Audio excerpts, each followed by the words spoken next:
let me introduce you to a close and personal friend of mine. This is the M41A Pulse Rifle. Here, feel the weight. So, guys, this one has been asked about, and it's here. So this is my custom build, gas blowback M41A Pulse Rifle. Obviously from the movie Aliens.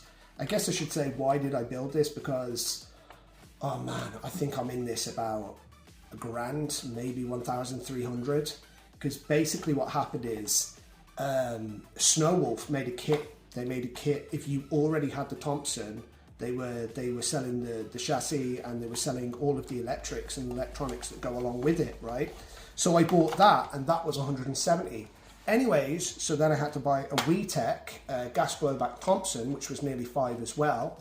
Then you have to buy the magazines, which are the 20 rounders, not the 30 rounders. So I think stacking everything up, I had a bunch of problems with the ammo counter working with the BBs, and I kind of went through this sort of like turmoil in this process of, do I really need the ammo counter? And I just couldn't settle on not having it. Does that make sense? Because in the lore of the universe that Aliens is set in, a lot of the Colonial Marines, they actually duct tape the fire counter up, which makes sense. If it was Vietnam, you're walking around the booney, humping around the booney in the bush with a big LED screen, you're going to get slotted quick, you know. So a lot of them did, in the lore of that universe, they actually did take that up. And I was like, well, I guess if the ammo counter doesn't work, it all makes sense, because, you know, a lot of the Colonial Marines, they did actually tape it up. And I was like, no, I'm just making excuses there. So anyways, long story short, or not so short, the way I'm banging on is, it works, it does work. The problem was up here. For some reason, the Snowwolf kit that I bought, so that's where the sensor is, for some reason, it actually wasn't working. Anyways, so I had to buy a whole AEG pulse rifle just for the ammo counter. So the ammo counter, the electronics cost me nearly 480 quid, but I was like balls deep in the project at that point, so I couldn't not do it. So the shotgun's not yet done, and obviously any fans of the movie know that it's not actually a shotgun, it's a 30mm grenade launcher. You know, I'm gonna get an APS in there. I'm kind of 50-50 on it, because this thing's awesome anyways, and the weight is getting up there. It really is. I haven't weighed it, but it's definitely heavier than an M16. I wanted it obviously weathered. If you want to get in and have a look at some of the weathering, that was my favourite part with it, getting all in the weathering, and making the plastic parts obviously look steel. Obviously the grenade launcher, which is acting as a shotgun, obviously this is dry brushing, and a lot of the methods and the techniques I actually learned was through Warhammer. So that's cool. You've just come out a little bit and have actually look at the body and everything. This is all wear and tear. You know, a lot of people who build these, they actually do graffiti on the actual chassis. They do sort of like what the Colonial Marines do on their armor. However, this would actually belong to Armour and Weyland-Yutani. Just like anyone who served in the forces knows that your personal kit, just like an M1 helmet in Vietnam, you could potentially get away with graffitiing, but the rifle does not belong to you. So guys, if I see a lot of people like death from above and doing a load of graffiti on the rifle, within the universe that actually wouldn't exist, because when you clear the shelf, when you're done with your service, the rifle goes back into stock and store, and you probably would be able to keep your own armor. Does that make sense? So if you really want a movie accurate M41A Pulse Rifle, don't graffiti the rifle, graffiti your armor. Does that make sense? Let's have a look at the other side. Like I said, it's not light at all. That's why I didn't want to make the chassis out of steel. I got this this whole LARP around the whole thing. I personally don't think in the future, that far in the future, the chassis would be steel. If we look at G36s and the like, this wouldn't have to be steel. So I know that some people do build it, and they've built it with steel because that's what the movie were. That's what was in the movie. But I know that some of the actors were complaining about the weight of it. They were actually, you know, bitching about the weight of it. So they had to obviously get some dummy props in. And Adam Savage has got some amazing videos on props about the M41A. And yeah, this is a nice part. I actually like this little technique that I did here for the grenade launcher. was basically I sprayed the whole thing in sand and then just took it off so it looks like it's got a load of crud and shit inside of it. I actually want to get some way of, not with candle wax obviously, but drip something hot along it so it actually melts into the plastic, so it looks like I've slotted one of the fucking Xenos and it's sprayed up on my rifle, and luckily the rifle was there to take the acid for blood. Acid for blood. Hell of a defense mechanism. You dare not kill it.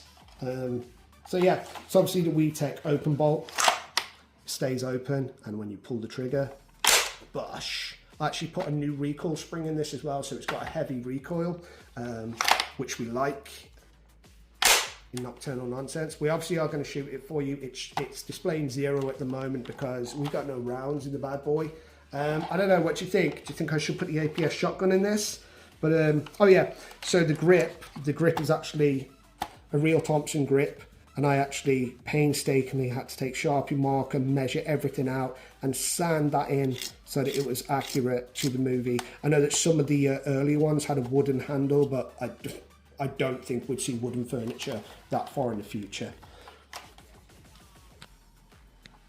So the battery goes in here, that's where the ammo counter is. I mean, it's a bugbear of mine, but you'd have to find a 3D printer and someone that's actually manufactured these, the bases of the magazines, because otherwise what you have is you have a battery hanging out of it and you have a Thompson magazine hanging out of it, you know? So you're gonna basically have to get a load of these printed and then basically, you know, bore a hole through the bottom so you can get the gas into the mag, and basically JB weld the magazine to the base of it onto this, if you get what I mean. So it is a son of a bitch to get in. It's definitely not a tactical reload. Let me try and get this in. There we go. Slap it in. Rock and roll. So it is dated. Like, there's no way you're using this in any kind of tactical fashion because all of the controls of that let me just turn this around for you, of the Thompson, you know. So the magazine release is so archaic, you know, and there's a channel in there as well, and it's a son of a bitch to get the magazine up into there, you know. Put a bit of hair around the hole, I'll get it in every time, but apart from that, it's pretty hard to actually find. Does that make sense? But yeah, it took a long time. It took me about a year. I think I had like a hiatus kind of thing. I sort of had a diva moment. I'm not fucking doing it anymore. It's not working because the ammo counter just wasn't doing it. It just wasn't playing ball. So basically what I did is the inner barrel was stopping about there and the ammo counter sensor was there. So I had this idea that it was kind of like the BB was just shooting over it, something like that. But anyway, so when I got an R8 at Maple Leaf hop-up rubber, we'll go with rubber, hop-up rubber, and I put it right up to the sensor, the round sensor, and this was the new sensor that I bought a whole pulse rifle with just for the electronics. So if you're in the UK and you actually want to buy a pulse rifle, but the electronics won't work on it, but it's brand new, shoot me a message and I'll be willing to sell it to you. It's never been touched. I literally just used it. I literally just got it for the electronics. So if you want to buy it, the electronics will be showing 0, but it won't count the rounds. Does that make sense? Yeah, this is nice. I'm going to get a sling for it. I know that Hicks's had, how many we've got? We've got 1, 2, 3, 4, 5, 6, 7, 8. I know that Hicks's actually had 10 grates, you know, and they actually had a loop here for the sling. But the sling works pretty well on it, you know. We've got a button on the, where's that button on? Yeah, so we've got a button on the back. You push the button, and actually, if I can do it, we push the button, and that'll move your stock. Yep, and it locks in. But everybody knows, as Hicks has shown us, take it from the hip.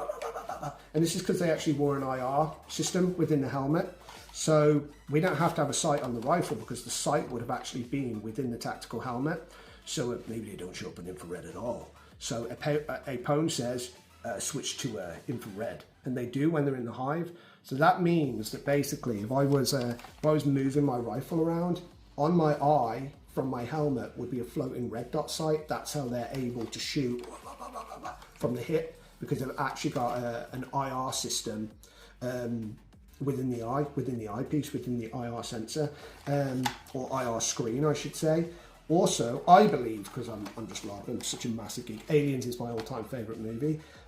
I believe that within the comms, they wouldn't have had to look at the screen, because I believe that when it would have gotten to about 15-20 rounds, it would go, reload, rifle, now. There would have been a system in place to let them know you're fucking running dry. So we'll get a magazine in there, so I'm just going to show you the round count. And remember, short, controlled bursts. So obviously we've got the 20 round mag in, and like I said, 95 rounds. Now it kind of annoys me because obviously this only takes 30 rounds.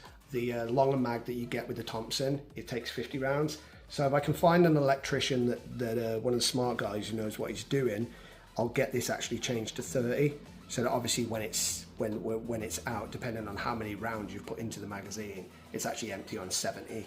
It's not a deal breaker because I'm never gonna take this out. But like I was saying, you need now to put the plastic bit on, so it would be so much better if that was actually connected. So slap it on home, like when Hicks is teaching Ripley about the M41A Pulse Rifle.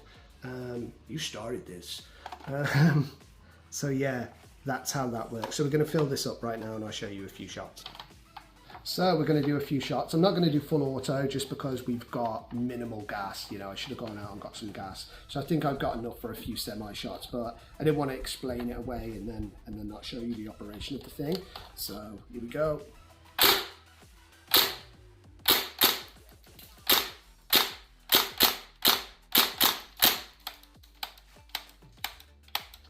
Rounds. So that works, that's fun. So if this is something you guys would like to see opened up and I can give some a tutorial on how to build your own, let me know. But these are as rare as rocking horse shit. You know, you see on Etsy, some people have built some of them, they don't shoot, they've not got an ammo counter. So this is coming in at nearly 380 FPS. So it's formidable, you know. You see these on Etsy, right? And they don't do anything.